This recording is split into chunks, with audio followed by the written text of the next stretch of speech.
Who are the Pacific Division contenders? We'd say VGK's in that group. Who are the pretenders and who are the dark horses this upcoming season?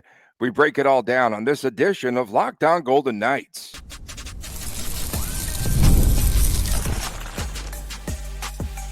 You're Locked On Golden Knights, your daily podcast on the Vegas Golden Knights, part of the Locked On Podcast Network, your team every day. Well, hi again, everyone from Las Vegas. Tony Cardasco and Chris Golick. Thanks for making us your first listen every day. Please make sure to subscribe to our Locked On Golden Knights YouTube channel. I am a longtime sportscaster, a marketing consultant, and the host of the new Believe in Vegas podcast. This week, we are previewing UNLV versus UCLA at Allegiant Stadium on Saturday. Chris is the owner of Silver State Cards and Sports and the collectibles editor for the Hockey News. Also coming up today on the show, we talk and we rank the VGK prospects in the pipeline. Last week we told you about them. This week there's a ranking system, something that's out on a publication. And then it is way too quiet. It's way too quiet, of course, on the trading and signing front there. In the NHL, it's just been quiet since July the 25th. So, Chris, we have our breakdowns, 3 categories for the much improved Pacific Division. First, the contenders, of course. We have 3 teams, I think, in that grouping. So you have, of course, VGK, you have Edmonton, you have the LA Kings.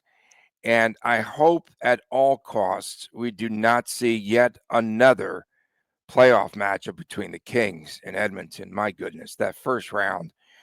I'm fatigued by it. But my question,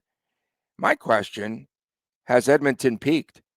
I'm starting to feel a little bit about like the Oilers. They've gone there. They've been there. They get to the Cup final. They fail. And I'm just wondering now, because we've seen this before in sports where a team gets close to that mountaintop and then they start to slide. Of course, we could get into that. But the Oilers, they were pretty busy in the offseason. They re-signed Trent Frederick. They have Andrew Mangiapane. He was signed in the offseason.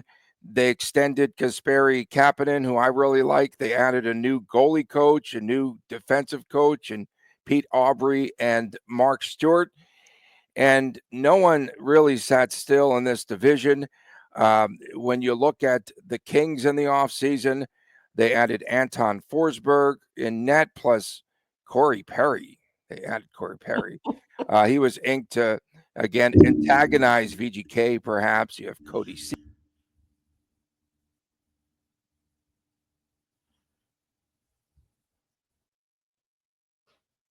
Tony just went blank right there. Okay, maybe that might have been a dream come true. But to parlay on what Tony has been saying here, we're talking about the Pacific Division contenders, pretenders, and dark horses.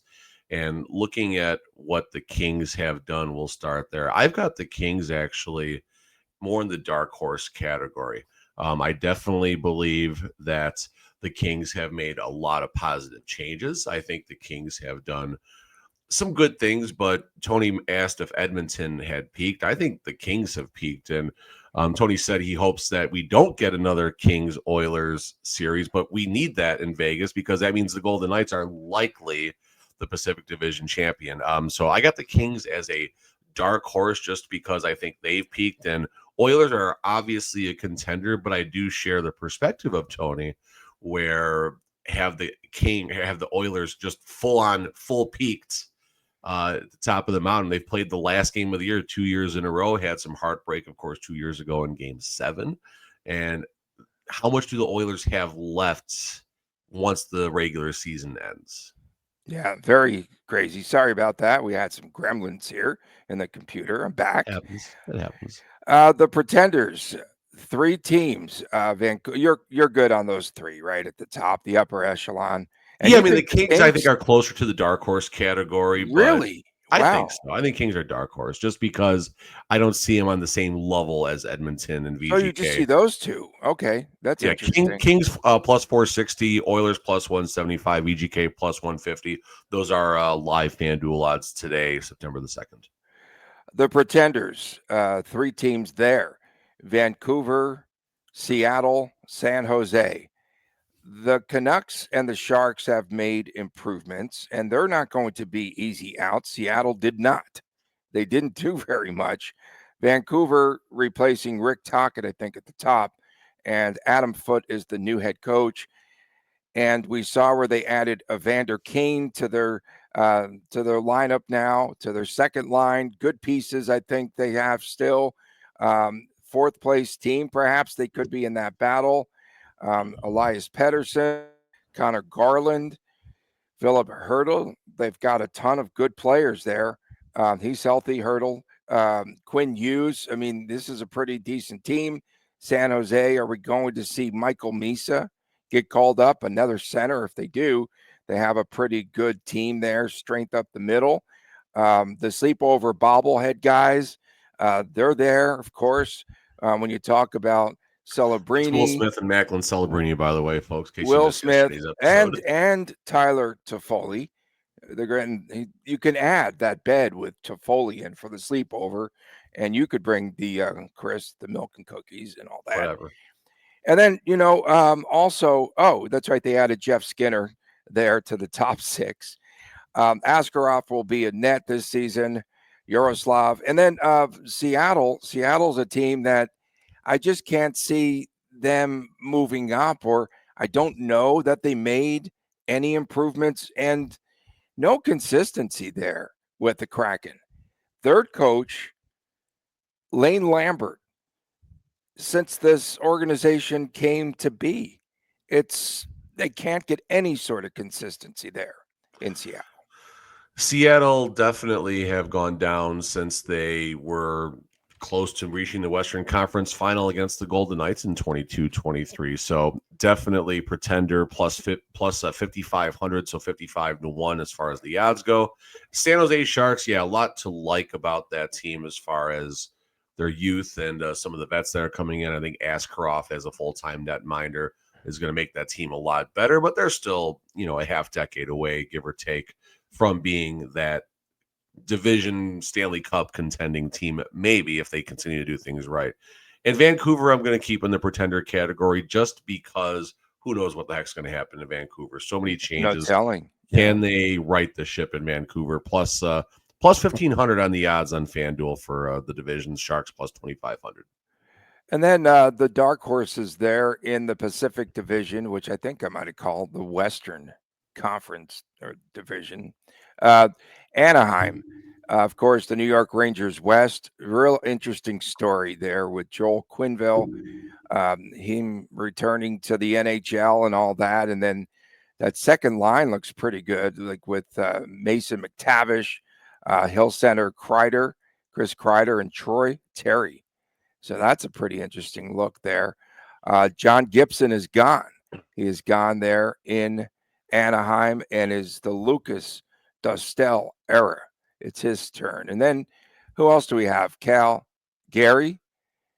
They could be a team that really moves. Again, it's a battle, I believe, potentially for fourth place, but you never can tell. Maybe a team makes a move there, gets on a heater and such. Fourth in the division, perhaps. That's where Calgary was last season. They could wind up there again, but they're pretty good. And all those Nazem Kadri talks about being traded in the offseason, they went awry. He's back. Team is decent. They have a lot of the cast from last year. And again, man, like how many total wins did you say VGK had in the Pacific Division? Do you remember? You pointed that out last season. Oh, and it's okay if you it can't doesn't find have it on the standings I have up right now. Okay, but yeah, you had that, I think, last week when we talked about it. 42 points, 42 40 of 56 points, something like that. 40 maybe. of 56 points. Okay, that's so. Real fast. What's the over under on points this year? I don't know. Probably less, but Real fast, Anaheim dark is the dark horse of the division. So many changes. Flames, I guess they're a dark horse if their youth can improve. Coming up next, we'll rank VGK prospects here in the pipeline. We'll talk about that as we return on this edition of Locked On Golden Knights. The NFL season is upon us, and FanDuel is making sure that you are ready for kickoff with a can't miss offer. Right now, new customers can bet just $5, and if that bet wins, you'll receive $300 in bonus bets. And you could use that across the app. Of course, we definitely like FanDuel because it fits whatever you like to bet, be it the player props, same day, same game parlay, I should say.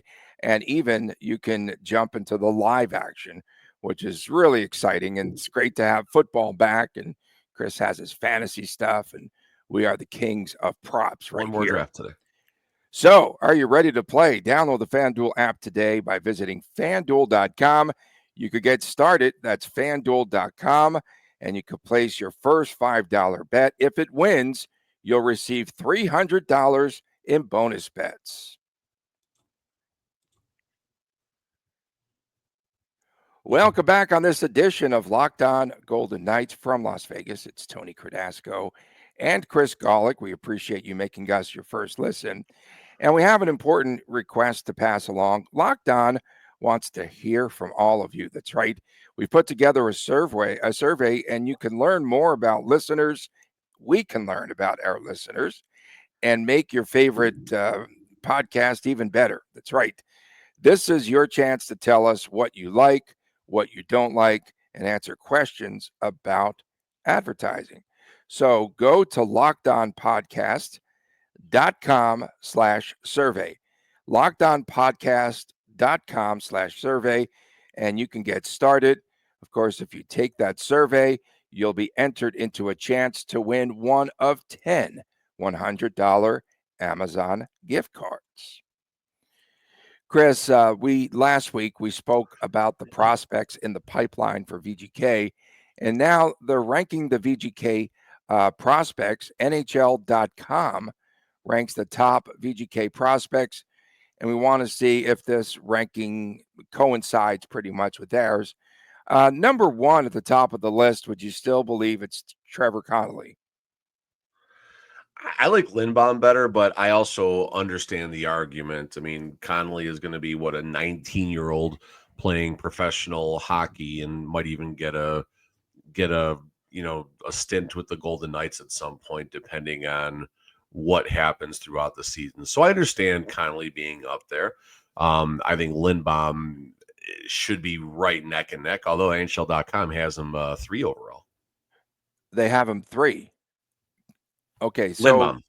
Yeah, Lindbaum. Yeah, they have him number 3. Connolly, we still don't know. He's injury prone, and are we going to see him in the rookie faceoff coming up in the next week? Right?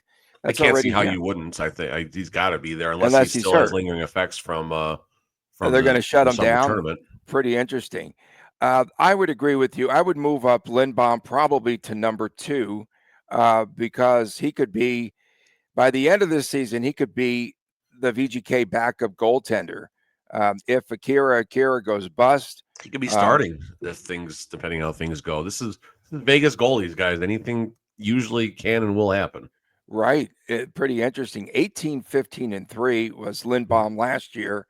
And his goalie numbers were unbelievable playing for that Henderson team, which wasn't good. 912 save percentage. My goodness. 2.65 goals against. That's terrific in the AHL. That's really good. Well, given the circumstances of Henderson too. Now, to Henderson's credit, they did have a decent last quarter of the season. Never really in the playoff mix, but there was one point when they were probably just kind of sniffing, because I mean, all but I think 2 teams in the Pacific make the playoffs in the American League, but still, you never know what might happen. But Lindbaum, I do wonder if there's any type. I know Schmidt has been coined as the backup and everything already internally, But you got to wonder if Lindbaum can make a push during the rookie camp, during the training camp. He'll be in the training camp up until probably the last week and a half. He'll probably get a start in the first or second preseason game. You wonder if Lindbaum can do enough to open eyes, like, okay, Schmidt, if Schmidt is weak in any facets, boom, here we go. They have Matthew Cataford, number 2, 64 points in the queue, 20 years old, two-way player. Yeah. Does he get a sniff this season with VGK? The same deal as Lindbaum. You just never know. This team has been incredibly injury prone since inception. We've seen all sorts of players come in, come out, and everything. And Cataford limited games, I believe, last year in Henderson, but was a lot of fun to watch. We talked about it last week. He checks the boxes visually of an NHL player, just doing the right things, shift in and shift out. I think he has a pretty deep understanding of the game for being a 2023 draft pick, a youngster. So that's definitely going to help his game develop. He's probably one who might need more time in Henderson than maybe even a Connolly and a Lindbaum. But I think Cataford, I mean, they project his NHL arrival in 27-28. I don't think it's going to be, 3 seasons from now. It's not an extremely powerful top 5, but again, Connolly's probably at the top. Cataford they have second. We would put Lindbaum second. Yeah, I would switch those two. Right, and then you have Mateus Sapovaliv, and 19 points, 71 games. A center can't seem to break through with the parent team there. I'm not quite sure where his career path goes. Yeah, I mean, 19 points in 71 American League games, that's enough right there. Now, to be fair, there are some players when you look at their minor league stats and things like that. And Pavel Dorofeev didn't check a ton of boxes before he got to the American League. And Dorofeev was a decent scorer, but I think he's a better scorer in the National League than the American League. So the fact that Sapovaliv only has 19 points in 71 games, it's not a major deterrent. Sometimes it just takes, people a little bit longer to pop, so to speak. One of our favorites, Tuomas Joronen. What does the hat have to do with that? This is the team that he just played for. Oh my God! Where does that come from? From Canada, eh? That's 90 points in the OHL. Now, what's the story behind that hat? Did you get it just for Joronen, or there's got to be a story? Every hat tells a story. I did. That's what I got it for. Well, that's really why you got it. Okay. Yes. Well, why else would I be wearing a stinking Frontenac's hat? With you, Tony, I got no idea what the hell's going on in your mind, so I don't know. 90 points in the OHL in 63 games. Helped Finland win the World Juniors Olympic team. This guy could be an Olympian again. Joronen. That's the way he said it, right? He pronounced it that way. This is why you spend some time, whether it's media or just going for funsies. This is why you spend a little time at these rookie camps and stuff and the rookie training camp, because he's good. You might just see something in a player like, okay, you park it, in the memory bank. And then, 2-3 years down the road, all of a sudden you're talking about the 5th ranked prospect in the program. And I remember just watching, I have to dig up the article. I don't want to say who it's with, but I have to dig up the article I wrote. I know I mentioned him at least once as just someone to keep an eye on. I just loved his speed across the neutral zone. Some people just have a different eye for the net. Some people just kind of grind things out differently as far as in these rookie camps. And his speed in the neutral zone just really got my attention. And that was all there was to it. Like, just something happens. And here we are, talking about the 5th ranked prospect, someone who, again, might be, 1.5, 2 seasons away from cracking the roster. I definitely would put Joronen ahead of Sapovaliv. I would put him up there at number 4. I just think I'm really excited about this prospect. Thus the hat. Pete Moisevich is another player on our radar. We talked about him.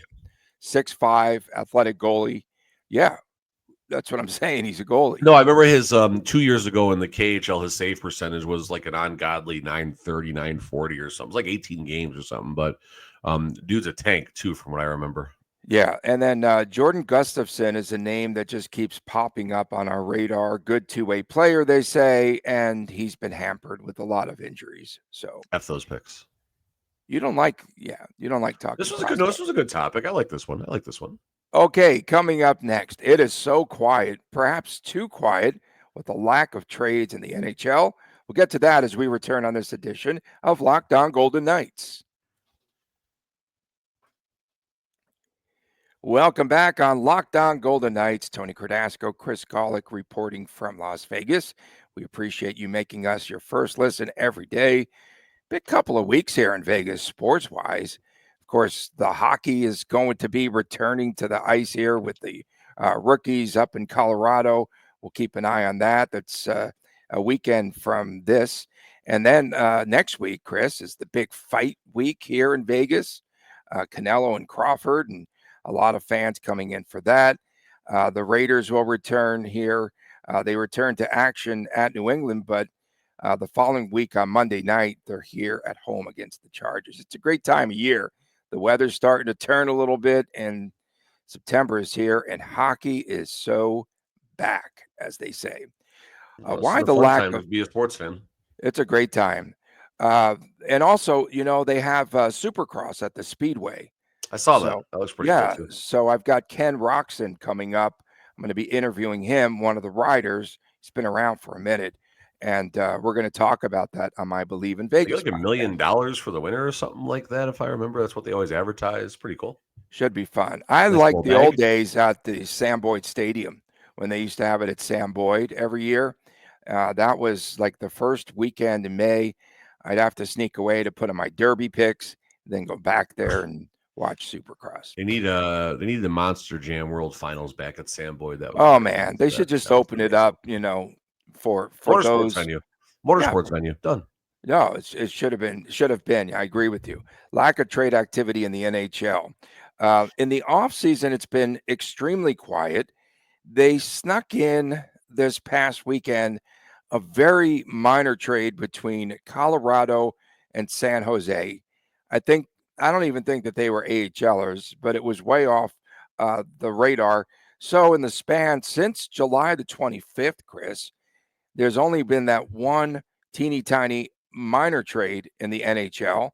Last year, during this same span, they had 8 trades.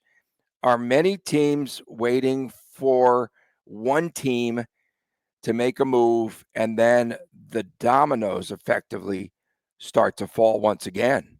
Yeah, that's what I was wondering about. I think I got the same article up here, and like you see Edmonton make a move, so then the Sharks make the move with Cody Ceci, and then the Patrick Laine deal happened August 19th. Oilers made another move.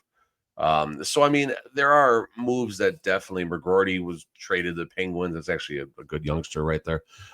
So you do wonder if there's that FOMO, right? Fear of missing out, where someone, one thing happens and our division rival, they made a move. Now we got to make a move. You see that like a lot crazier, like in the NFL, right? Especially like inside the division, one team makes a move and then they try and one up each other, especially when the Cowboys and Jerry Jones are involved.